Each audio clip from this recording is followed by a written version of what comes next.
Это выставка картин учеников из-за студий со всего Крыма. Тематика разная. Природа, люди, крымско-татарские орнаменты. Анастасия Зинченко – одна из тех, кто приложил руку к созданию этой колоритной красоты. Крым – наш дом, один родной, поэтому и работы совершенно разных национальностей. Славянские мотивы и, естественно, татарские мечети, и греки, и Геродот, это интересная серия. В библиотеке имени Исмаила Гаспринского полным ходом идет подготовка ко всероссийской акции «Ночь искусств».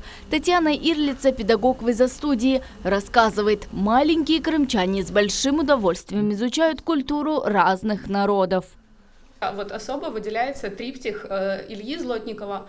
Она посвящена народным ремеслам крымско-татарского народа, выполнена в технике соус с применением белил. Он здесь изобразил мастера чеканки, плетения килима и гончарных мастеров.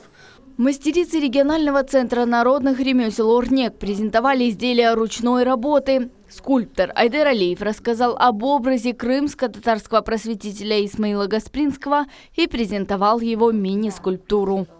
Я думаю, в будущем, конечно, связанные с темой деятельности нашего великого учителя, появятся работы. Я, например, думаю над этим, потому что отдельная инсталляция есть, но это надо еще пластически решить. Ночь искусств проводится с целью ознакомить крымчан с культурой разных народов полуострова. Народности, национальности дружили между собой, любили друг друга, относились с пониманием.